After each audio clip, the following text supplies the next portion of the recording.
Hola a todos, mi grupo que está conformado por Erika Carvajal, Edna Burgos, Ana María Morantes y mi persona Carolina Londoño, vamos a exponer brevemente el tema Análisis de los estados financieros según el texto guía García Padilla 2015, cuya actividad corresponde a la guía número 3 de la unidad Estudio de Medición y Control de Procesos Productivos.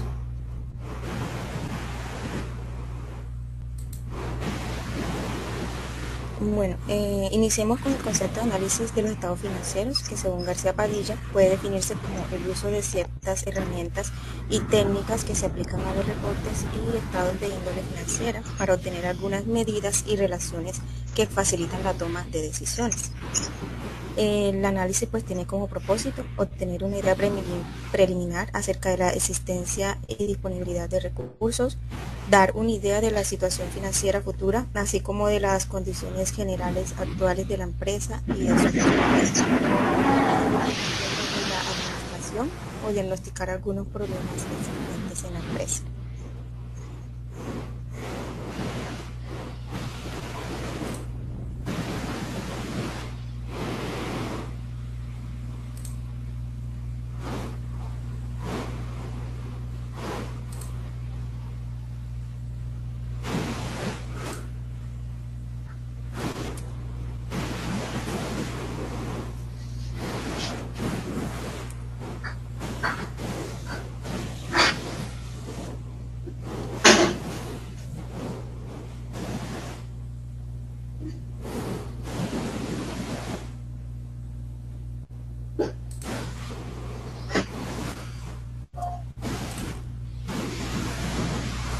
Para desarrollar el análisis financiero es necesario usar determinadas herramientas, entre las cuales encontramos análisis de porcentajes, razones financieras y modelos de análisis con razones financieras. La finalidad del uso de estas herramientas es facilitar la comprensión de la lectura de los estados financieros de una organización y nos ayuda a dar una idea más clara del estado actual de la misma, de modo que se interprete y se analice toda la información necesaria y entender claramente el comportamiento de los recursos de la empresa. La primera herramienta es el análisis de porcentaje, el cual consiste en convertir los rubros de los estados financieros a una medida común, que en este caso es el porcentaje, el cual es entendido de forma universal. El análisis de porcentaje puede realizarse de dos formas: análisis vertical, el cual considera todos los rubros de un periodo con respecto a un parámetro de los mismos, y el análisis horizontal, el cual compara un rubro en dos periodos diferentes.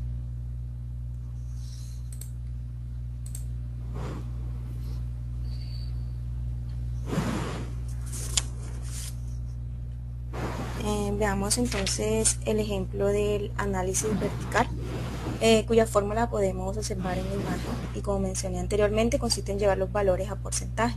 En este caso usamos por ejemplo la cuenta caja, lo dividimos con el concepto base, que sería el total de los activos, en este caso 200.000, entonces dividimos 10.000 entre 200.000 y el resultado lo multiplicamos por 100 y representamos el valor en porcentaje, que sería 5%.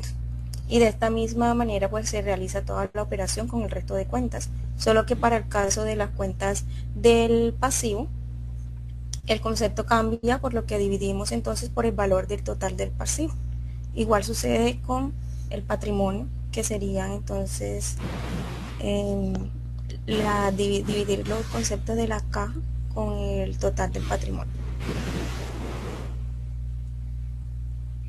Con este tipo de herramientas la operación nos queda más fácil interpretarla. El comportamiento financiero de las empresas, por ejemplo, nos facilita identificar en qué cuentas del activo se encuentra distribuido el total de activos y en qué proporción. Entonces, en este caso observamos que en la imagen que el 30% de los activos lo representan los activos fijos, y lo que significa que la empresa cuenta con los equipos, materiales o terrenos necesarios para el desarrollo de sus actividades, seguido de los inventarios e inversiones con un 20% cada uno. En el caso del pasivo, pues observamos que la mayor parte de las obligaciones de la organización que incurren en gastos son los proveedores, con un total del 50%.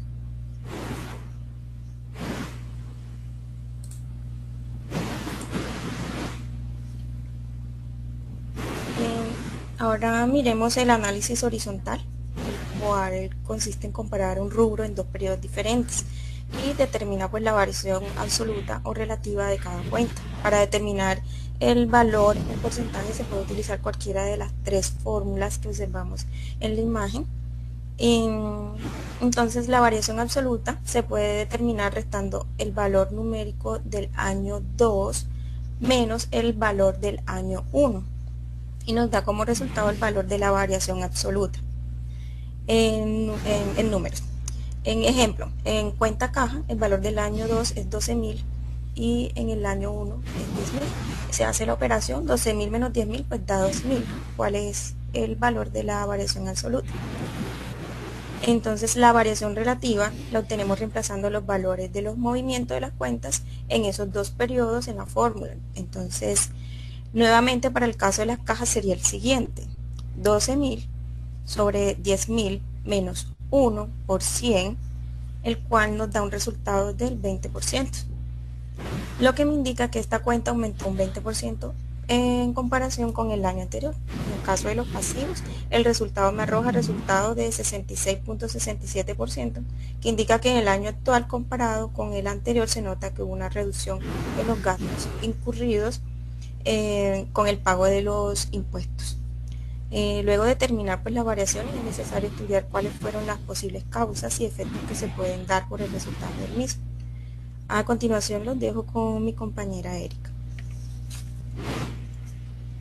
Buenas noches, seguimos con el tema de las razones financieras. Las razones financieras, también llamadas métodos de razones simples, consisten en determinar las relaciones existentes entre los diferentes rubros de los estados financieros.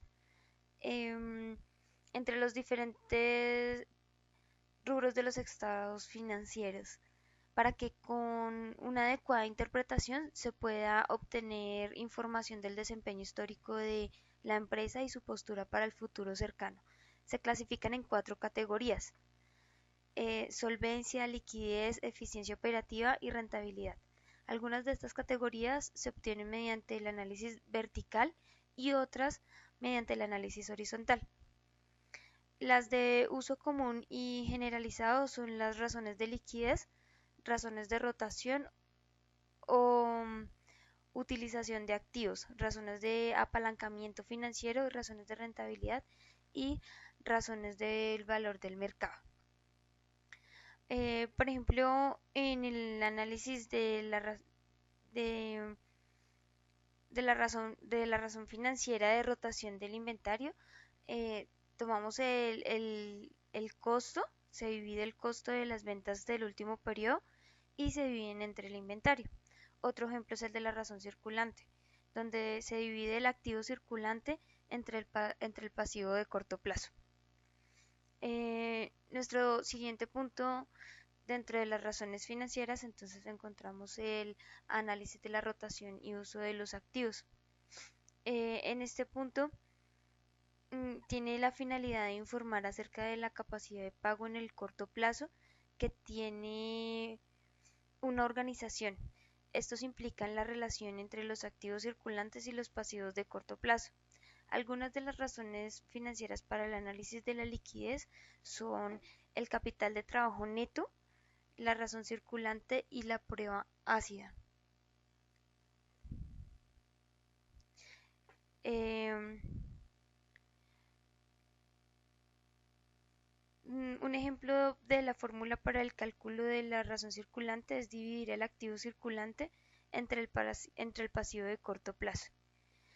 Seguimos con el análisis de la rotación y uso de los activos. Este proporciona información del manejo y utilización de los activos. Algunas de las razones que se usan para este análisis son la rotación de inventarios, el periodo de permanencia de los inventarios, la rotación de cuentas por cobrar, y esos son algunos de las razones que se utilizan para el cálculo de la rotación de uso de los activos. En el caso de la rotación de cuentas por cobrar, entonces la fórmula serían las ventas divididas sobre las cuentas por cobrar. A continuación, seguiremos con nuestra compañera Ana María Morantes.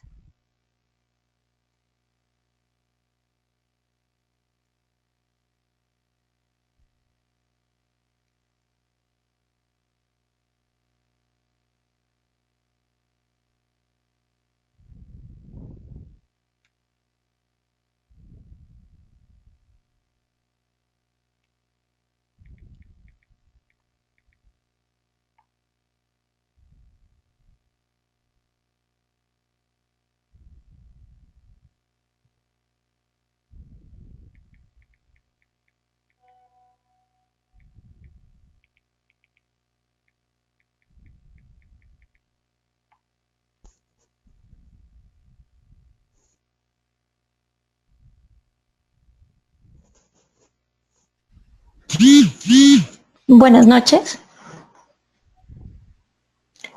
Vamos a continuar con las razones. En este caso vamos a hablar sobre las razones de apalancamiento y endeudamiento.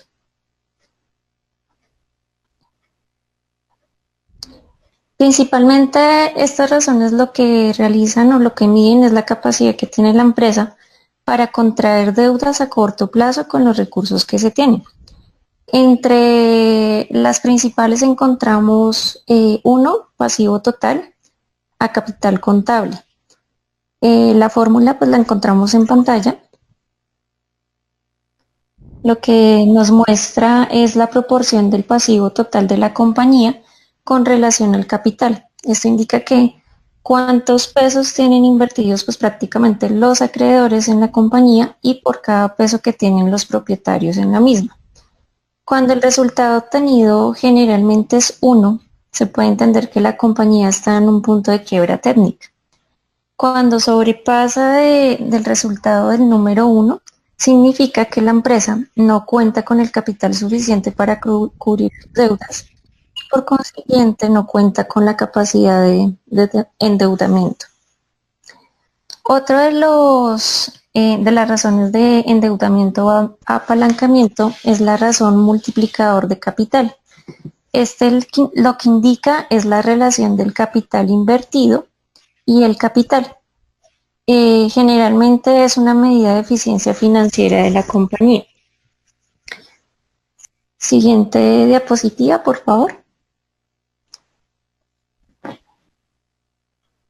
La razón multiplicador de capital indica la relación del capital invertido y el capital.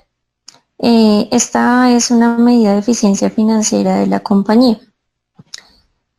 También encontramos la razón de pasivo a largo plazo de capital contable. En ella indica el porcentaje que representa las deudas con modalidad de pago a largo plazo con relación al capital.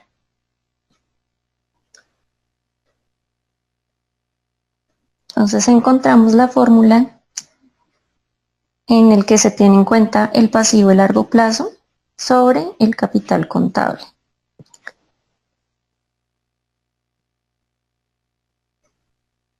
Encontramos también la razón de cobertura de intereses. Se encarga de medir la capacidad que tiene la empresa para cubrir sus obligaciones financieras en lo que se refiere a sus intereses. Esta razón tiene la particularidad que generalmente le resulta muy útil a los acreedores analizarla con el fin de asegurar el pago de los intereses relacionados con un préstamo. Como vemos en pantalla, encontramos la fórmula con la que se mide es la utilidad en la operación sobre los gastos por intereses. Siguiente diapositiva, por favor. Encontramos también las razones de rentabilidad. Generalmente lo que señalan estas razones de rentabilidad son los porcentajes de eficiencia en la obtención de la utilidad sobre las ventas, el incremento del activo neto y el capital contable. Siguiente diapositiva, por favor. Entre ellas encontramos el rendimiento sobre las ventas. Como su nombre lo indica, lo que mide es el desempeño y la eficiencia operativa de un negocio. Lo que se pretende es que entre más ventas se incurran y menos costos se presenten y menos gastos se presenten, mayor rentabilidad se va a generar. Y por consiguiente, pues cuando mayor sean los resultados, será mejor la utilidad.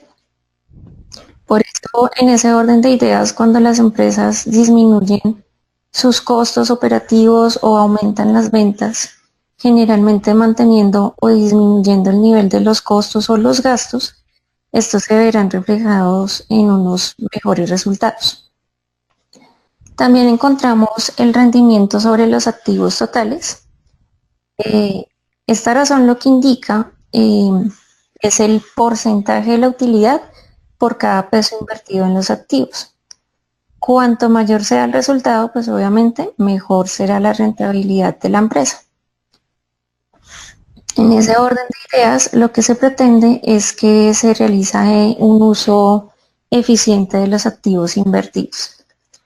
También encontramos el rendimiento sobre el capital, que indica que el porcentaje de utilidad neta que obtienen los propietarios o accionistas sobre el capital invertido en la compañía.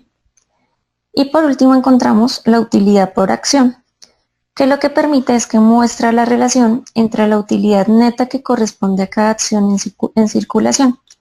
También se muestran los beneficios que se obtienen por cada opción. A continuación, continúa con la presentación mi compañera Edna.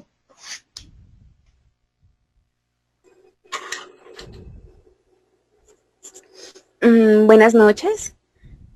Dentro de los modelos de análisis podemos encontrar el ciclo operativo y de efectivo.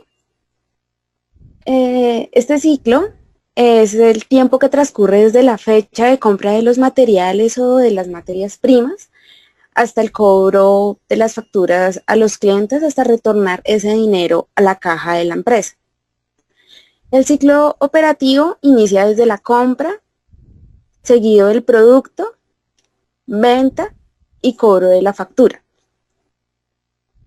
El primer periodo es la duración del inventario que dura en la empresa, seguido de la venta y luego del cobro.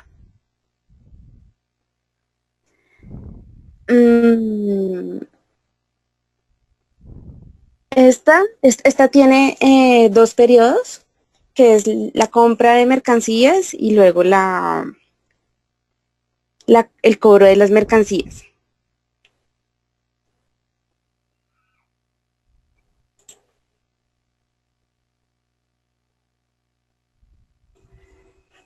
Podemos ver en la fórmula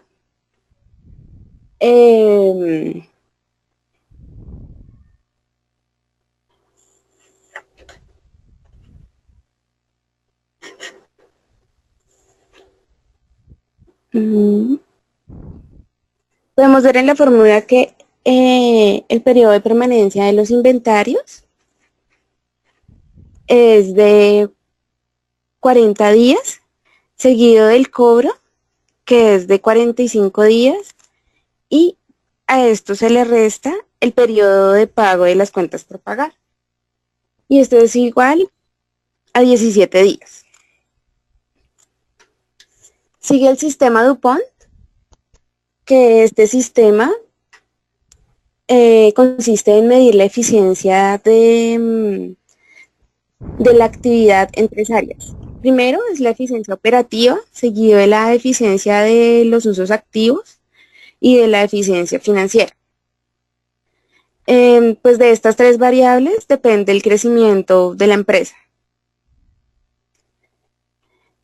La primera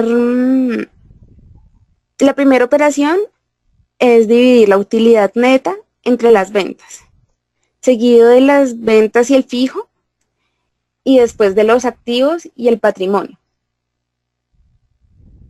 Estas tres seguidos se multiplican y nos da el margen de rentabilidad. Entonces, aquí en este ejemplo podemos ver que el margen de rentabilidad es del 40%, donde el rendimiento más importante fue la eficiencia de las ventas.